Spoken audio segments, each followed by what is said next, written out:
Good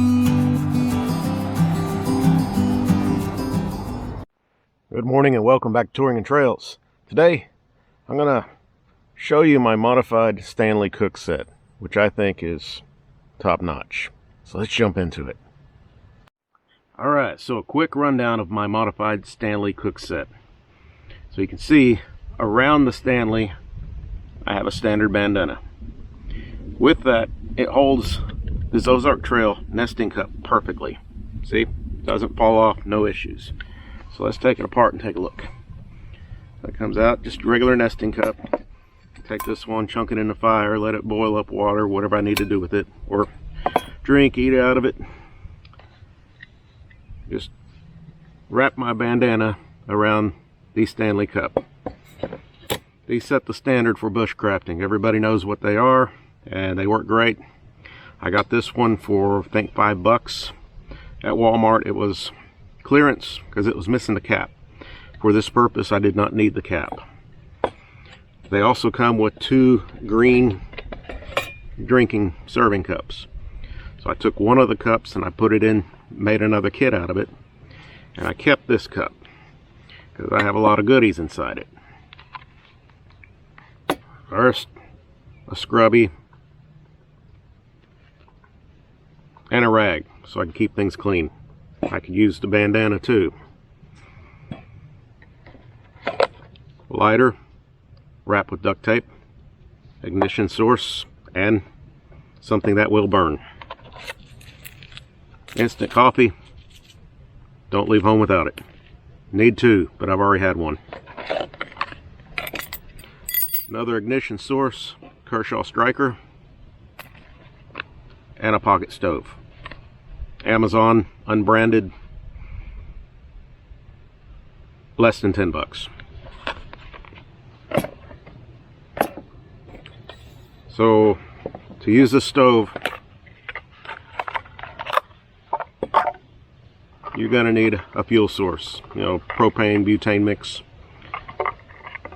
Believe it or not, that fuel source is in here.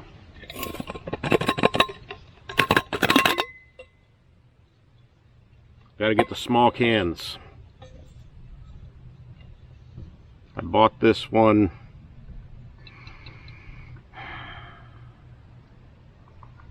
you're not going to find these at Walmart, so you've got to go to a sporting good type store. So this one would have came from Academy, which is a local store in Texas.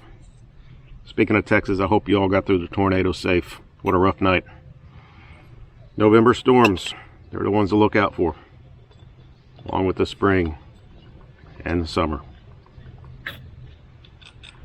Alright, so you simply screw this on. Get that out of the way so you can see.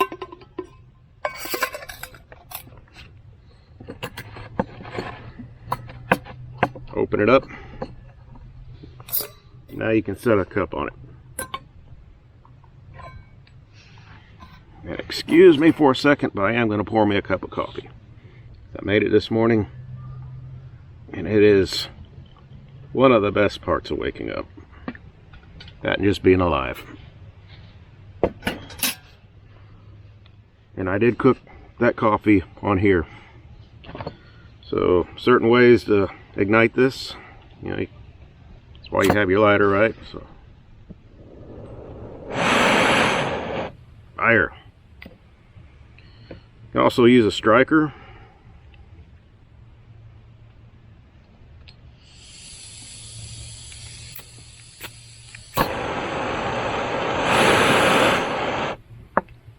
Or you could just hit the igniter switch. So even this cheap unbranded one has a igniter, which I thought was amazing. So I've got several ways of striking it in case I don't have fuel, in case the striker does not work, which could happen. I could still use the manual method, which is pretty awesome. This is great. It's going to heat, boil water within a couple of minutes. Very quick. Really, it's that simple, and it all fits in here. It gives me everything I need with a little bit of redundancy, which is great. So tell me what you think. Do you have a better setup? If you do, let me know. because I'd like to check it out. This is the best I found so far. As I said, I use it all the time. Just making coffee. Even if I'm in the bushwhacker, I like to make my coffee with this because it's going to boil up water faster than the stove does in the bushwhacker. But anyhow, thanks for watching. Give us a thumbs up, subscribe, and enjoy your day. See you down the road.